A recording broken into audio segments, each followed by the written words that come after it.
ARN. El ácido ribonucleico se forma por la polimeración de ribonucleótidos, los cuales se unen entre ellos mediante enlaces fosfodiéster en sentido de 5 a 3, igual que en el ADN.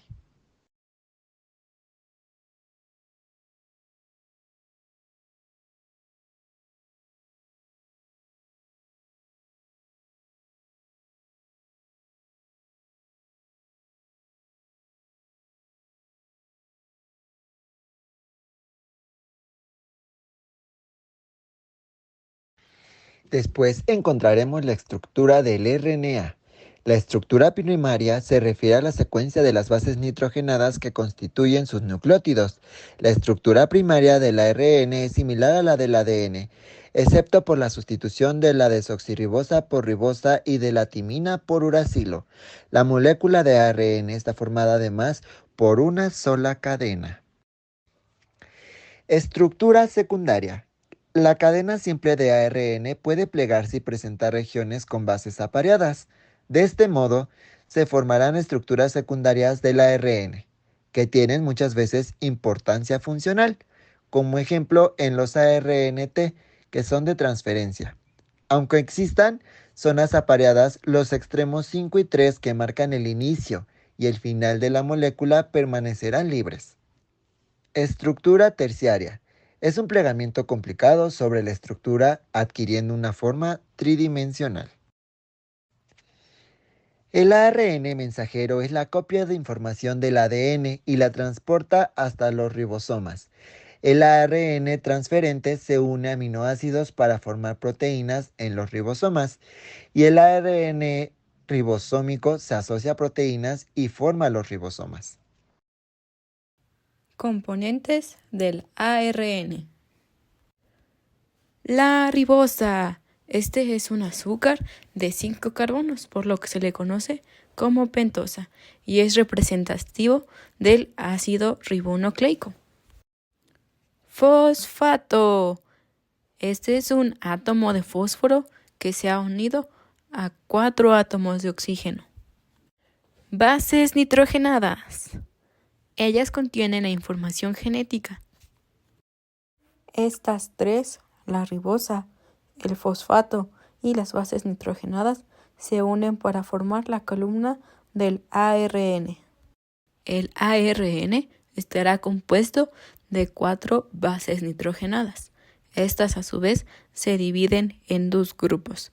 Las primeras, adenina y guanina, forman parte de las bases purinas, las cuales se caracterizan por tener 2 anillos en sus estructuras.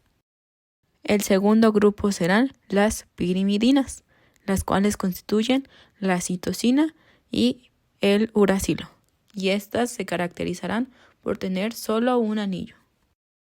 Y para que no olvides qué bases nitrogenadas componen al ARN, repite, abracé gatos con uñas. Ahora enlaces del RNA.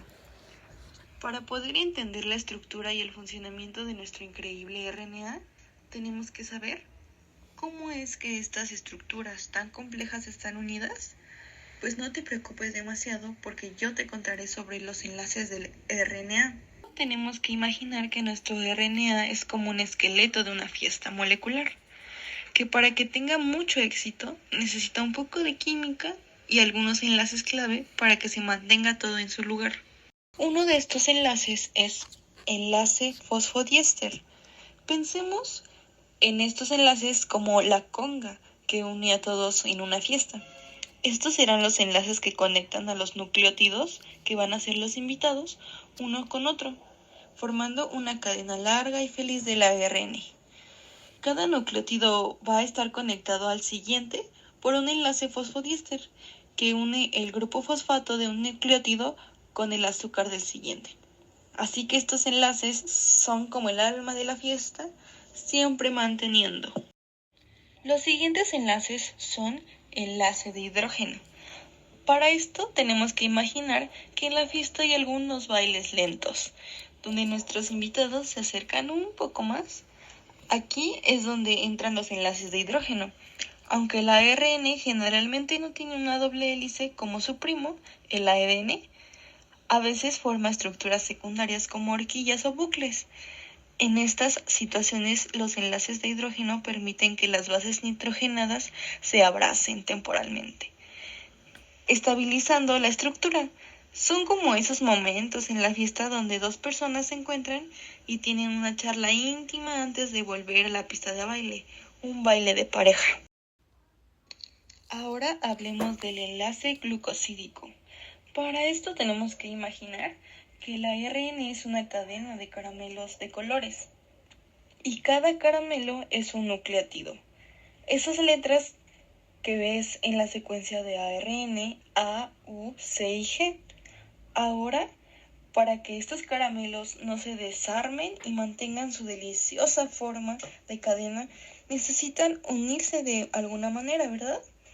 Aquí es donde entra el enlace glucosídico, o mejor dicho, el abrazo carameloso del ARN.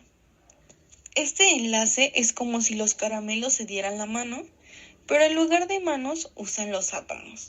Específicamente es un enlace químico entre el carbono 1 del azúcar, o sea la ribosa, de un nucleótido y el nitrógeno 9 de una base purínica como la adenina o la guanina, o el nitrógeno 1 de una base pirimídica como es la citosina o el uracilo. Este abrazo es fundamental para mantener la secuencia correcta y la estabilidad de la cadena de ARN, permitiendo que haga su trabajo en la célula como enviar mensajes o formar estructuras. Es importante conocer qué tipos de RNA existen y la función específica de cada uno. Tenemos primeramente el RNA mensajero, el de transferencia y el RNA ribosómico. Seguidamente podemos encontrar el RNA heterogéneo nuclear, RNA nuclear pequeño y finalmente el RNA de interferencia. Cada uno de estos presenta funciones específicas y características diferentes que veremos a continuación. Comenzando con el RNA mensajero, tenemos que es codificante ya que contiene la información necesaria para sintetizar proteínas.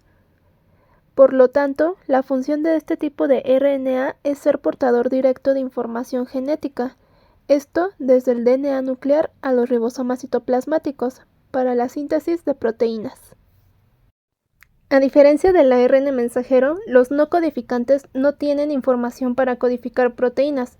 En lugar de eso, en el caso del ARN de transferencia, su función consiste en transferir aminoácidos a la cadena de proteína que se está formando de acuerdo con la secuencia del ARN mensajero que se lee durante la síntesis de proteínas. Mientras que la función del ARN ribosomal es ser componente estructural de los ribosomas. Por lo tanto, estos le dan a los ribosomas la estructura apropiada para albergar al ARN mensajero y a los aminoácidos unidos al ARN de transferencia para la síntesis de proteínas. Bueno, ya hemos visto a los tres tipos de RNA protagonistas, pero aún hay más. De hecho, existen más tipos de RNA. Un ejemplo es el RNA heterogéneo nuclear, cuya función consiste en ser precursor de los distintos tipos de RNA, aunque este tipo incluye secuencias codificantes que son los exones y no codificantes que son los intrones. Sin embargo, nosotros nos vamos a centrar ahora mismo más en los tipos de RNA no codificantes específicamente, de los cuales tenemos dos tipos, los no codificantes pequeños y los no codificantes largos. Los no codificantes pequeños son aquellos que en su estructura tienen menos de 200 nucleótidos. Entre ellos podemos encontrar los RNA nucleares pequeños, cuyo papel más conocido está en el corte de intrones y empalme de exones. Por otro lado, tenemos los microRNA. Estos tienen la función de regulación de genes específicos por apareo de bases con transcritos, es decir, regulan el procesamiento transcripcional del RNA mediante el apareamiento de bases con su RNA mensajero complementario, conduciendo a la represión de la transcripción.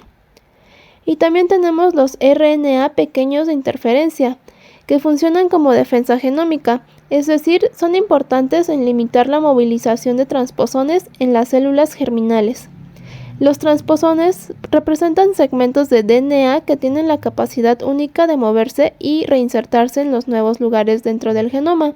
Este fenómeno, conocido como transposición, puede tener un impacto significativo en la estructura y función genómica. Finalmente tenemos los RNA no codificantes largos, cuya abreviación es INC-RNA, por sus siglas en inglés. Estos cuentan con más de 200 nucleótidos. Su función es reguladora y en este grupo se incluyen transcritos antisentido que regulan las cadenas sentido del RNA. Ejemplo es el gen Exist, que codifica un RNA no codificante largo que regula la inactivación del cromosoma X, el proceso por el cual uno de los dos cromosomas X al azar es seleccionado para ser condensado en los mamíferos femeninos.